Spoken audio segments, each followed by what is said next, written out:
Saya Ibu Kaisa.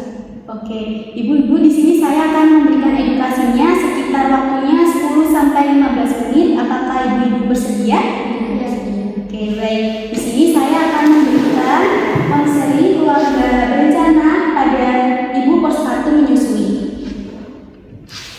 Nah, tujuan konseling ini saya akan memberikan informasi tentang KB yang aman untuk ibu menyusui, dan saya juga akan menjelaskan waktu yang tepat memulai KB setelah melahirkan.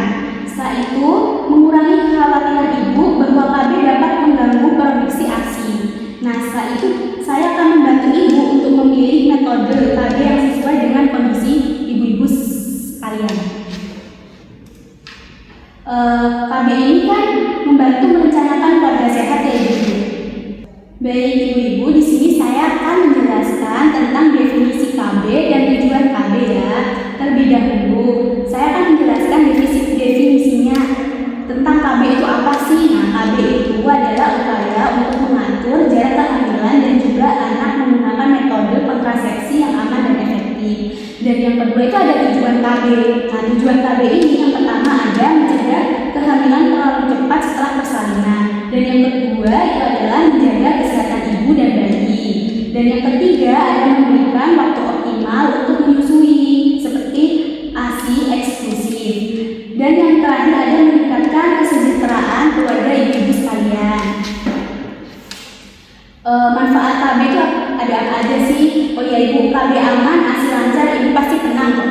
Nah, saya akan menjelaskan manfaat KB ya untuk ibu, anak dan keluarga ibu. Ya, manfaat KB untuk ibu itu yang pertama ada mencegah kehamilan terlalu dekat, seperti memberikan waktu pemulihan setelah persalinan. Dan yang kedua itu mengurangi risiko komplikasi seperti anemia, pendarahan, kelelahan fisik. Dan yang terakhir yang ketiga ada mencegah kesehatan mental seperti tidak stres karena kehamilan tidak direncanakan.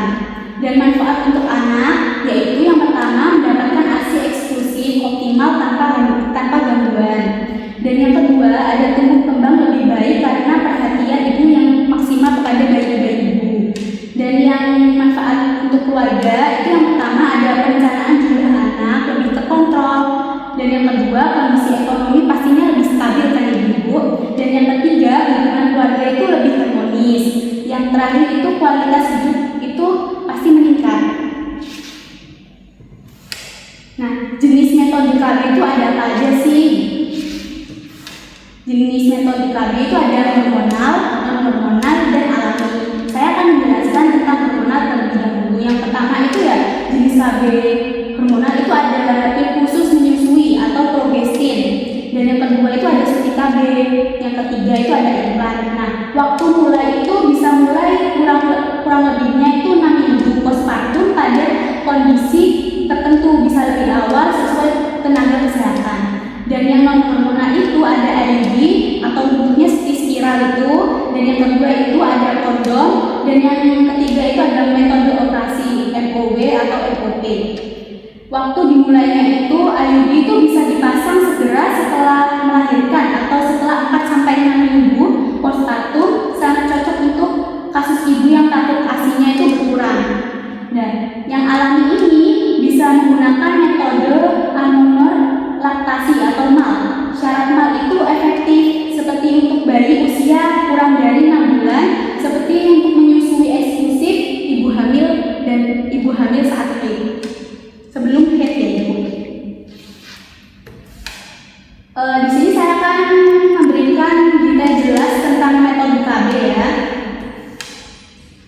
Di sini ada pil KB yang khusus untuk menyusui. Nah itu cara kerjanya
hormonal itu menebarkan ganja serviks dan meniriskan endometrium. Keuntungannya untuk IUD ini efek jangka panjangnya 5-10 tahun. Tidak perlu diingat setiap hari. Kekurangannya itu harus dipasang oleh tenaga kesehatan. Tidak boleh ibu sendiri yang masak ya. Dan bisa terasa tidak nyaman di awal. Efek sampingnya itu nyeri saat pemasangan. Pasti ada pendarahan lebih banyak, terutama IUD tembaga. IUD tembaga itu pasti waktu dimasukkan itu juga terasa sakit. Jadi pasti mengalami pendarahan juga. Terus resiko infeksi itu pasti terjadi, tapi kemungkinan itu jarang. Di sini itu ada pemilihan KB paling aman untuk ibu postpartum seperti ibu-ibu. Dan yang selanjutnya itu ada faktor pertimbangan dalam memilih metode KB. Faktor pertimbangannya itu setiap ibu kan memiliki kondisi yang berbeda, terutama pada masa setelah melahirkan dan menyusui. Agar ibu merasa aman dan tidak khawatir, pemilihan KB itu perlu mempertimbangkan hal berikut ya. Saya akan jelaskan ya. Yang pertama, kondisi kesehatan dan masa postpartum. Petugas kesehatan itu akan menilai kondisi ibu setelah melahirkan, misal 2 minggu postpartum, untuk memastikan metode KB yang dipilih aman dan tidak mengganggu proses pemulihan tubuh. Dan yang kedua itu ada status menyusui atau ASI. Karena ibu sedang menyusui kan, pasti pilih metode KB yang tidak mengurangi produksi ASI ibu. Metode yang aman itu seperti IUD, implan, suntik progresif, pil khusus menyusui atau MAL. Yang ketiga itu kekhawatiran terhadap efek samping. Jika ibu takut KB dapat dikurangi ASI ibu atau menyebabkan efek tertentu, sampaikan kepada petugas kesehatan ibu ya. Tersedia dengan KB yang aman dan tidak mengaruhi ASI sehingga ibu tidak perlu cemas. Dan yang terakhir itu rencana kehamilan ke depannya. Jika ingin hamil lagi dalam waktu dekat, pilih metode yang mudah dihentikan. Jika ingin menunda lebih lama, dapat memilih metode yang jangka panjang. Ibu tahu nggak mitos atau faktanya tentang KB itu mengurangi ASI? Belum tahu ya. Oke. Di sini ibu jangan cemas ya. Ada faktanya nih. Faktanya itu tidak semua metode KB itu mengurangi ASI. Ada banyak pilihan KB yang aman untuk ibu menyusui dan tidak mempengaruhi produksi ASI. Nah, penjelasannya ini ada produksi ASI itu dipengaruhi oleh hormon prolaktin dan isapan bayi, bukan semata-mata karena penggunaan KB. Dan yang kedua itu ada beberapa metode KB justru tidak mengganggu hormon menyusui sehingga ASI itu tetap lancar dan tetap keluar. KB yang aman untuk ibu menyusui itu ada IUD, spiral yang tadi itu tidak mengandung hormon, tidak mempengaruhi ASI juga. Yang kedua ada implan. Implan itu hormon progresif, itu pasti aman untuk ibu menyusui untuk ASI-nya. Setelah itu ada suntik KB selama 3 bulan, itu tidak menurunkan produksi ASI. Dan yang selanjutnya itu ada pil khusus menyusui atau progestin, yaitu sangat aman digunakan sesuai anjuran yang sudah diberikan oleh tenaga kesehatan. Yang terakhir itu ada metode MAL, yaitu aminur laktasi yang alami untuk mendukung ASI eksklusif. Nah, di sini saya akan menjelaskan langkah bersama dengan dokter ya ibu. Jadi ringkasannya itu KB itu penting untuk membantu ibu mengatur jarak kehamilan setelah melahirkan. Nah, pada ibu menyusui, pemilihan KB harus tidak menggunakan produksi ASI. Nah, tidak semua KB berbahaya, banyak metode yang aman untuk ibu dan bayi ibu.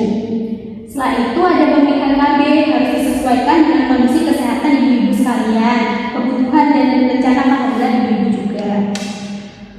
Di sini ada getter ya, ibu pasti bingung getter itu apa kan ya? Di sini getter itu termasuk singkatan. Ada yang pertama itu ada huruf G, yaitu greet, yaitu sapa, seperti menyapa ibu dengan ramah dan membangun kepercayaan. Ada di sini ada ask, yaitu tanya, menanyakan perasaan, kebutuhan dan kekhawatiran ibu, misal tentang ASI.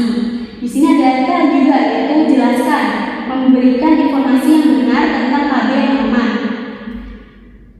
untuk ibu menyusui. Dan di sini ada help, yaitu bantu untuk membantu ibu memilih metode KB